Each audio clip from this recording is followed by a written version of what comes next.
जय हिंद साथियों। मैं आर के स्वामी आप सभी का स्वामी क्लासेस फाजिलका में स्वागत करता हूं। साथियों, आज की जो क्लास है हिंदी साहित्य का इतिहास से संबंधित चौथी क्लास रहेगी। और आज की इस क्लास में हम हिंदी साहित्य लेखन की परंपरा और प्रमुख साहित्य ऐतिहासिक ग्रंथों का विस्तृत अध्ययन करेंगे। साथियों, यह जो क्लास है पीजीटी हिंदी, टीजीटी हिंदी और मास्टर कैडर हिंदी की दृष्टि से बहुत ही महत्वपूर्ण होने वाली है, इसलिए वीडियो को अंत तक अवश्य देखें। वीडियो को लाइक और शेयर अवश्य करें। अगर आप हमारे यूट्यूब चैनल पर नए हों तो चैनल को सब्सक्राइब करें, बेल आइकन को अवश्य दबाएं ताकि आप तक नई क्लास का नोटिफिकेशन पहुंच सके। अगर आपने हमारी अभी तक पहली वाली क्लासें नहीं देखी हैं तो आप प्लेलिस्ट में जाकर उन क्लासों को अवश्य देखें और हिंदी की बेहतर तैयारी करें। तो शुरू करते हैं आज की क्लास। देखते हैं साथियों, जैसे कि आप सभी को पता है कि हम हिंदी साहित्य इतिहास लेखन की परंपरा का अध्ययन कर रहे थे और जिसके अंतर्गत हमने कुछ प्रमुख साहित्य इतिहासकारों का विस्तृत अध्ययन किया था। आज हम वहाँ से आगे कुछ अन्य प्रमुख साहित्य इतिहासकारों का विस्तृत अध्ययन करेंगे और इन साहित्य इतिहासकारों से संबंधित प्रमुख ग्रंथों का भी अध्ययन करेंगे।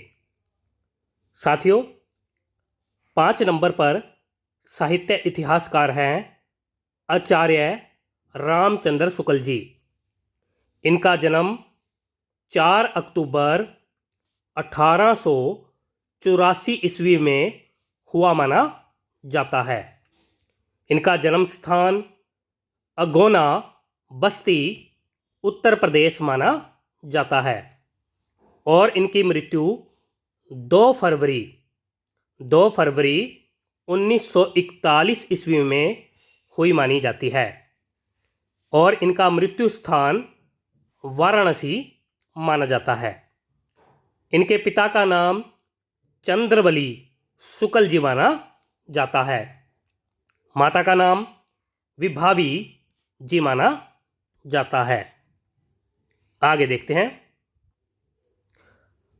आचार्य रामचंद्र शुक्ल जी की प्रमुख रचना है हिंदी साहित्य का इतिहास। क्या नाम है? हिंदी साहित्य का इतिहास। इसका प्रकाशन वर्ष जनवरी 1929 ईस्वी माना जाता है। हिंदी साहित्य के विकास शीर्षक से प्रकाशन हुआ। हिंदी साहित्य के विकास शीर्षक से इसका प्रकाशन हुआ। प्रकाशन संस्था नागरी प्रचारणी सभा काशी मानी जाती है। इनके सहयोगी थे केदारनाथ पाठक जी, जिन्होंने यह ग्रंथ लिखने में इनकी सहायता की थी। पद्धति देखते हैं। आचार्य रामचंद्र शुक्ल जी ने इस ग्रंथ की रचना विद्यात्मक या प्रवृत्तिमूलक पद्धति में की है। इस ग्रंथ में कुल 997 यानी कि लगभग 1000 रचनाकारों का वर्णन मिलता है। आगे देखते हैं। विशेष तथ्य देखते हैं। यह हिंदी शब्द सागर की भूमिका में 1928 ईस्वी में हिंदी साहित्य का विकास नाम से लिखा गया था। यानी कि आचार्य रामचंद्र शुक्ल जी का ग्रंथ हिंदी शब्द सागर की भूमिका के रूप में 1928 ईस्वी में हिंदी साहित्य का विकास नाम से, हिंदी साहित्य का विकास नाम से लिखा गया था।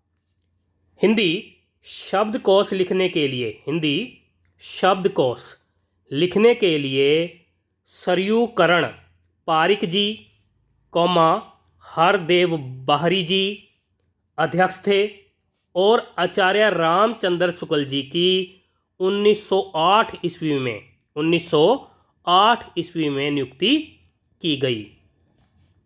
इस ग्रंथ का संशोधित व परिवर्धित संस्करण जो है 1940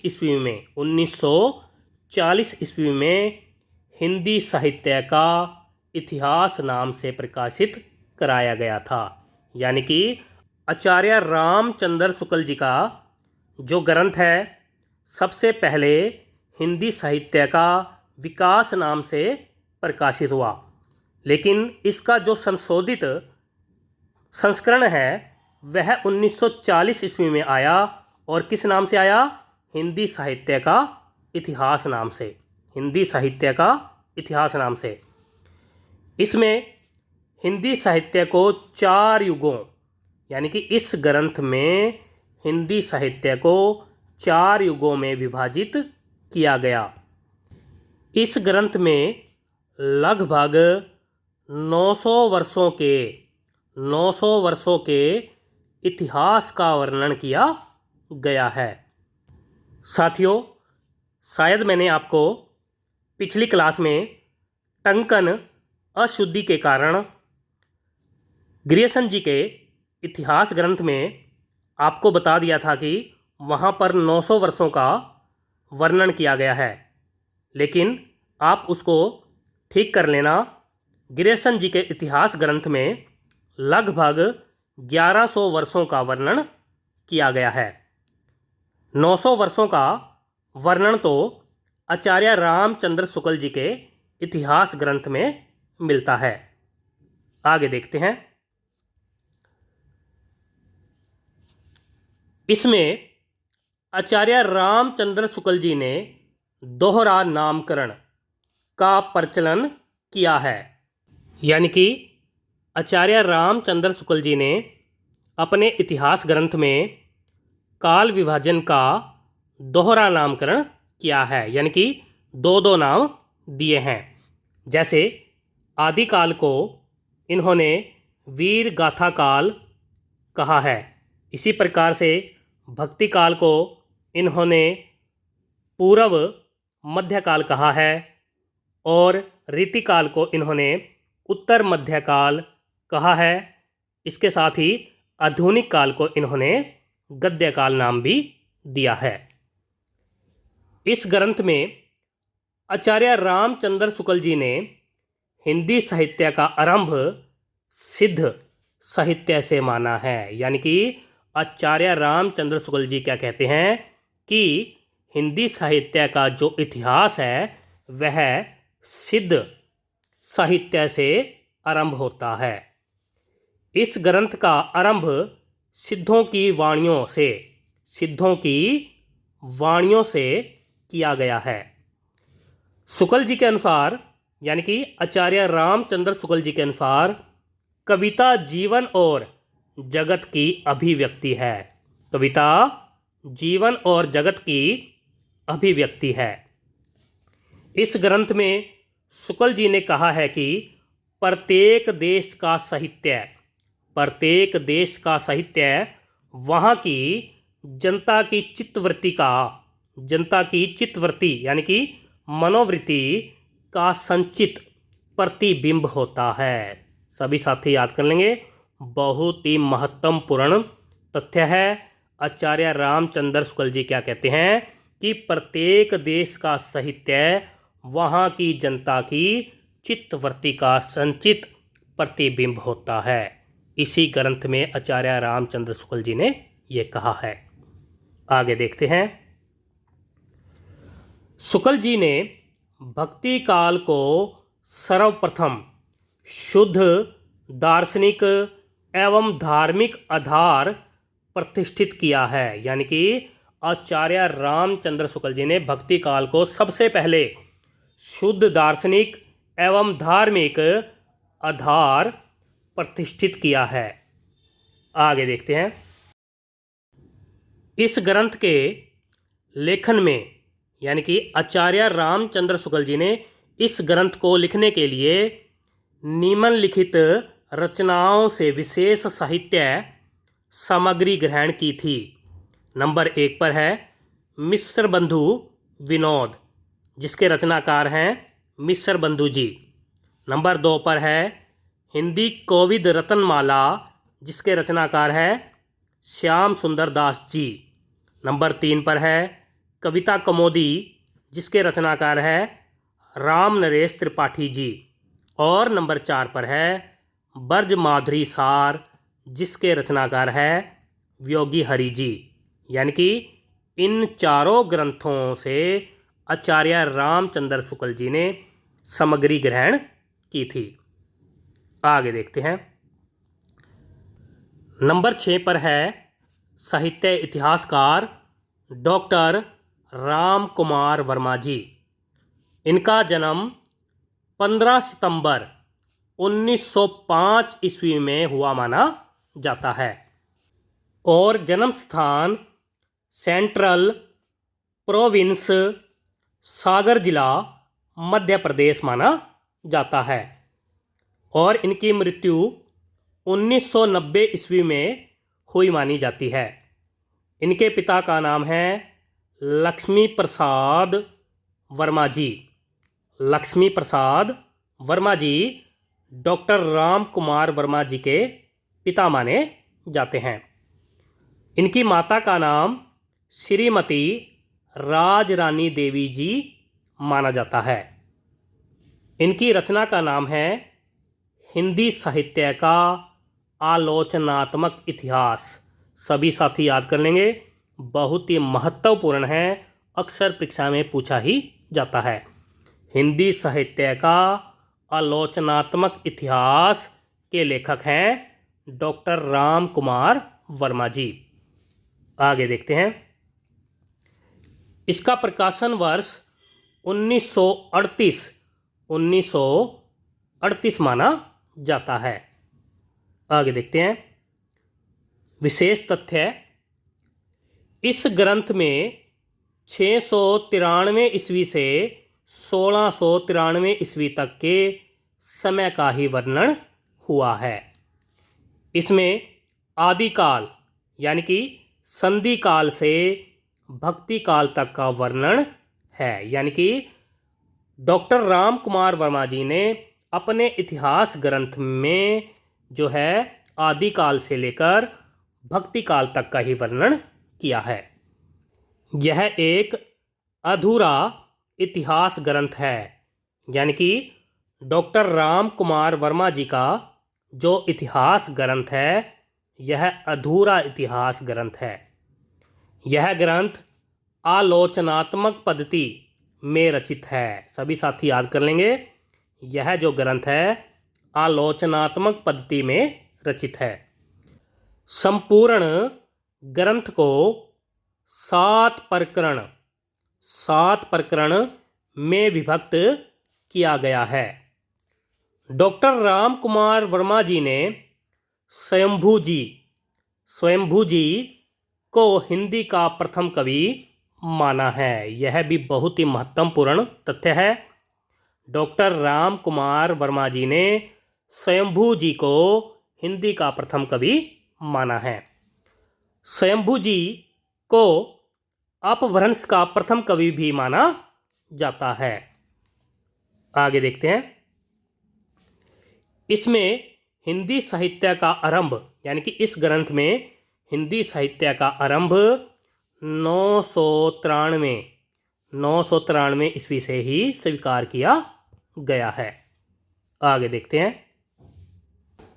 डॉक्टर राम कुमार वर्मा जी ने ज्ञानाश्री शाखा यानी कि ज्ञान मार्गी शाखा को संत काव्य, प्रेम मार्गी शाखा को प्रेम काव्य और वीर गाथा काल को चारण काल व संधि काल कहा।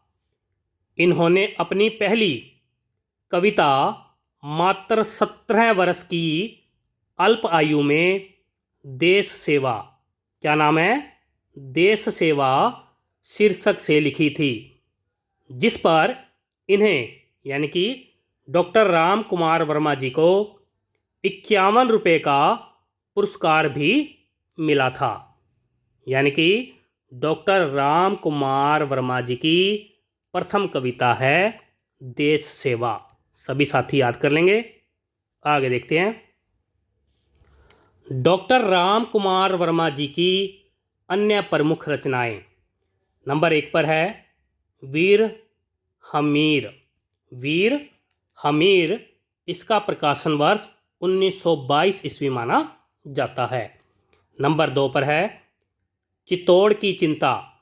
इसका प्रकाशन वर्ष 1929 ईस्वी माना जाता है। नंबर 3 पर है साहित्य समालोचना। इसका प्रकाशन वर्ष 1929 ही माना जाता है। नंबर 4 पर है अंजलि। इसका प्रकाशन वर्ष 1930 ईस्वी माना जाता है। नंबर 5 पर है अभिशाप। इसका प्रकाशन वर्ष 1931 ईस्वी माना जाता है। नंबर 6 पर है हिंदी गीत काव्य। हिंदी गीत काव्य इसका प्रकाशन वर्ष 1931 ईस्वी माना जाता है। नंबर 7 पर है निशीथ। इसका प्रकाशन वर्ष 1935 ईस्वी माना जाता है। और नंबर 8 पर हैं चित्ररेखा। इसका प्रकाशन वर्ष है 1936 ईस्वी। आगे देखते हैं। नंबर 9 पर है पृथ्वीराज की आंखें। बहुत ही महत्वपूर्ण है पृथ्वीराज की आंखें। इसका प्रकाशन वर्ष 1938 ईस्वी माना जाता है। यह एक एकांकी संग्रह है। नंबर 10 पर है कबीर पदावली। कबीर पदावली इसका प्रकाशन वर्ष 1938 ईस्वी माना जाता है। यह संग्रह संपादन है यानी कि संपादन किया गया। नंबर 11 पर है आधुनिक हिंदी काव्य। इसका प्रकाशन वर्ष 1939 ईस्वी माना जाता है। यह भी संपादन संग्रह है। नंबर 12 पर है जौहर। इसका प्रकाशन वर्ष 1941 ईस्वी माना जाता है। यह एक कविता संग्रह है। नंबर 13 पर है रेशमी टाई। यह भी बहुत महत्वपूर्ण रचना है और इसका प्रकाशन वर्ष 1941 ईस्वी माना जाता है। यह एक एकांकी संग्रह है। रेशमी टाई एक एकांकी संग्रह है। नंबर 14 पर है शिवाजी। इसका प्रकाशन वर्ष 1943 ईस्वी माना जाता है। नंबर 15 पर है हिमहास। नंबर 16 पर है आकाश गंगा। आगे देखते हैं। नंबर 17 पर है रूप राशि। प्रमुख ऐतिहासिक नाटक हैं एकलव्य, उत्तरायण, ओ अहल्या। बहुत ही महत्वपूर्ण हैं। आगे देखते हैं। नंबर 7 पर साहित्य इतिहासकार हैं आचार्य हजारी प्रसाद द्विवेदी जी। इनका जन्म 19 अगस्त 1907 ईस्वी में हुआ माना जाता है और जन्म स्थान आर्त दुबे का छपरा ओझवलिया गांव बलिया जिला माना जाता है। और इनकी मृत्यु 19 मई 1979 ईस्वी में हुई मानी जाती है। मृत्यु स्थान दिल्ली माना जाता है। इनका मूल नाम वैद्यनाथ द्विवेदी जी माना जाता है। इनका उपनाम व्योमकेश शास्त्री जी, व्योमकेश शास्त्री जी माना जाता है। इनके पिता का नाम श्री अनमोल द्विवेदी जी माना जाता है। आगे देखते हैं। इनकी माता का नाम श्रीमती ज्योतिष मती जी माना जाता है। इनकी पत्नी का नाम भगवती देवी जी माना जाता है। आगे देखते हैं इनकी रचनाएं। नंबर 1 पर है हिंदी साहित्य की भूमिका। हिंदी साहित्य की भूमिका, इसका प्रकाशन वर्ष 1940 ईस्वी माना जाता है। नंबर 2 पर है हिंदी साहित्य उद्भव और विकास। इसका प्रकाशन वर्ष 1952 ईस्वी माना जाता है। नंबर 3 पर है हिंदी साहित्य का आदिकाल। इसका प्रकाशन वर्ष 1952 या 1953 ईस्वी माना जाता है। पद्धति समाज शास्त्रीय या तुलनात्मक मानी जाती है। रचनाकार यानी कि इनके ग्रंथ में 1229 कुल रचनाकारों का वर्णन मिलता है। आगे देखते हैं विशेष तथ्य। इन्होंने शुक्ल जी के वीर गाथा काल को आदिकाल, वीर गाथा काल को आदिकाल नाम से पुकारा है। इन्होंने आदिकाल को अत्यधिक विरोधों एवं व्याघातों, अत्यधिक विरोधों एवं व्याघातों का युग कहा है। बहुत ही महत्वपूर्ण तथ्य है, अक्सर पूछा ही जाता है। आचार्य हजारी प्रसाद द्विवेदी जी ने आदिकाल को अत्यधिक विरोधों एवं व्याघातों का युग कहा है। आचार्य हजारी प्रसाद द्विवेदी जी के अनुसार भारत का लोकनायक वही हो सकता है जो समन्वय करे। इनको 1962 ईस्वी में बंद साहित्य अकादमी द्वारा टैगोर सम्मान तथा 1973 ईस्वी में साहित्य अकादमी पुरस्कार भी प्राप्त हुआ है। आगे देखते हैं आचार्य हजारी प्रसाद द्विवेदी जी पहले व्यक्ति थे जिन्होंने आचार्य रामचंद्र शुक्ल जी की अनेक धारणाओं को चुनौती देते हुए सबल प्रमाणों के आधार पर खंडित किया है। इन्होंने आदिकाल का विशद विश्लेषण भी किया है। आगे देखते हैं नंबर 8 पर साहित्य इतिहासकार हैं डॉक्टर नगेंद्र जी। इनका जन्म 9 मार्च 1915 ईस्वी में हुआ माना जाता है और जन्म स्थान अतरौली गांव अलीगढ़ माना जाता है। इनकी मृत्यु 27 अक्टूबर 1999 ईस्वी में हुई मानी जाती है। मृत्यु स्थान नई दिल्ली माना जाता है। डॉक्टर नगेंद्र जी हिंदी के प्रमुख समीक्षक माने जाते हैं। इन्होंने समीक्षात्मक निबंध की रचना की है। आगे देखते हैं इनकी रचनाएं।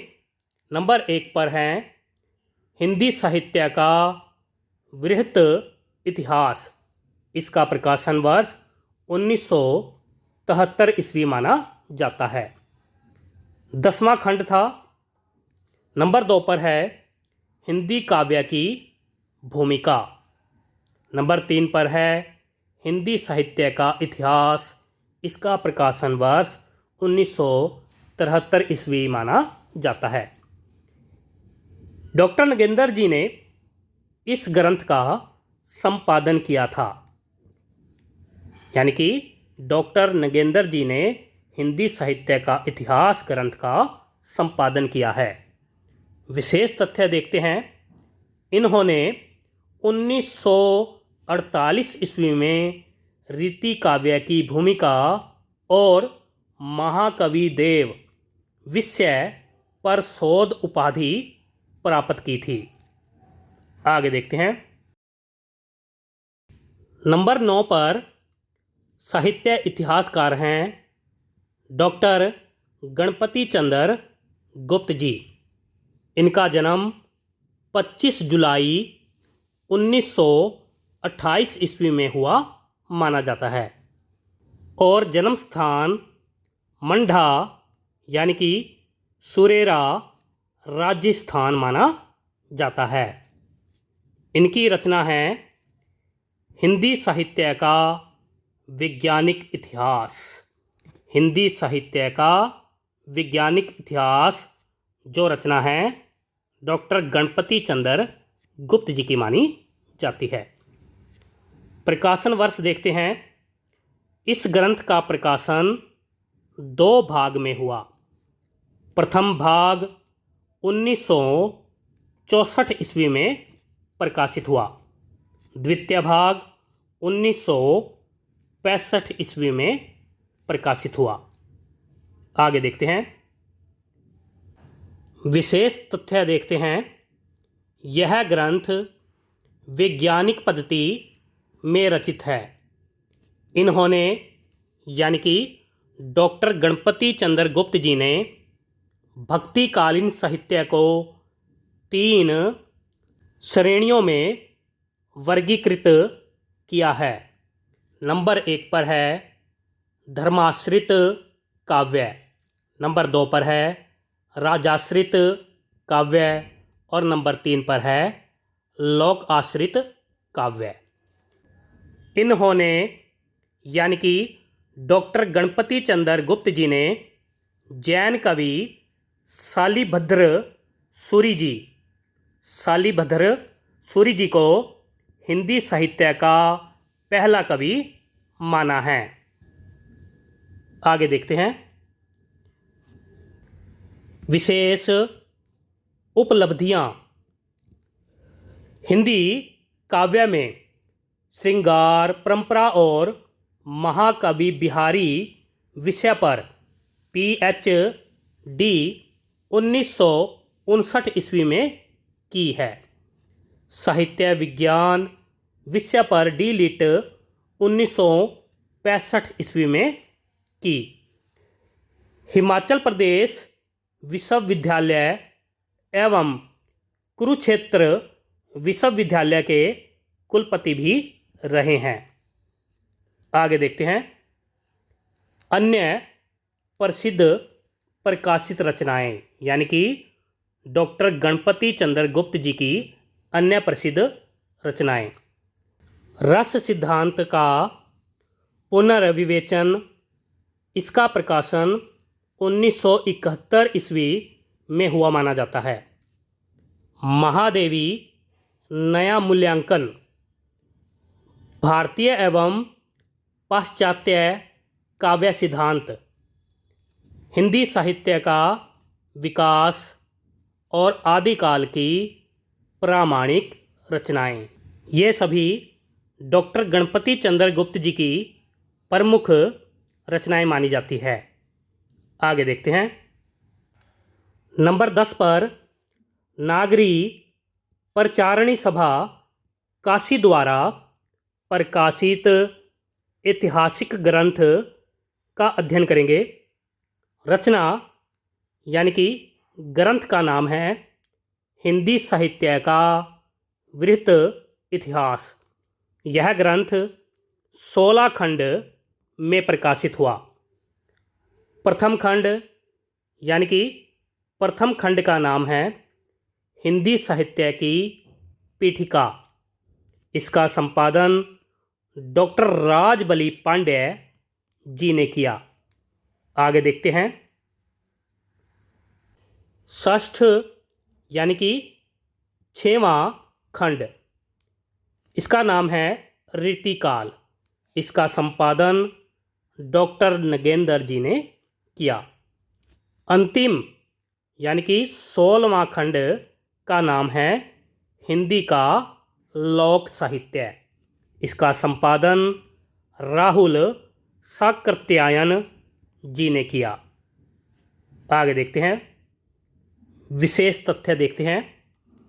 हिंदी साहित्य के संपूर्ण इतिहास को, यानी कि संपूर्ण यानी पूरे इतिहास को 18 खंडों में प्रकाशित करने की योजना बनाई गई थी, किंतु संपूर्ण इतिहास 16 खंडों में ही पूर्ण हो गया था।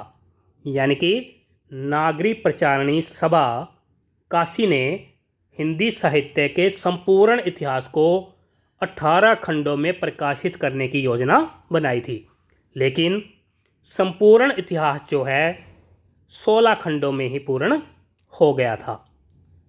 आगे देखते हैं। नागरी प्रचारणी सभा द्वारा प्रकाशित ग्रंथ नंबर 1 पर है हिंदी साहित्य की पीठिका। इसका संपादन डॉक्टर राजबली जी ने किया। नंबर 2 पर है हिंदी का लोक साहित्य। इसका संपादन राहुल साकृत्यायन जी ने किया। नंबर 3 पर है रीतिबद्ध काल। इसका संपादन डॉक्टर नगेंद्र जी ने किया। नंबर 4 पर है हिंदी भाषा का विकास। इसका संपादन डॉक्टर धीरेन्द्र वर्मा जी ने किया। नंबर 5 पर है भक्ति काल। इसका संपादन परशुराम जी ने किया। नंबर 6 पर है उत्कर्ष काल। नंबर 7 पर है समालोचना, निबंध, पत्रकारिता। इसका संपादन लक्ष्मी नारायण सुधांशु जी ने किया। सभी साथी याद कर लेंगे। प्यारे साथियों, यहाँ से आगे हम कल की क्लास में अध्ययन करेंगे। आशा करता हूँ आज की इस क्लास में आपको बहुत कुछ नया सीखने को मिला होगा। इसी प्रकार से निरंतर अध्ययन करने के लिए हमारे चैनल को सब्सक्राइब करें, बेल आइकन को अवश्य दबाएं ताकि आप तक नई क्लास का नोटिफिकेशन पहुंच सके। अगर आपने हमारी अभी तक पहली वाली क्लासें नहीं देखी है तो आप प्लेलिस्ट में जाकर उन क्लासों को अवश्य देखें और हिंदी की बेहतर तैयारी करें। तो मिलते हैं कल रात 8 बजे अगली क्लास में। तब तक के लिए जय हिंद।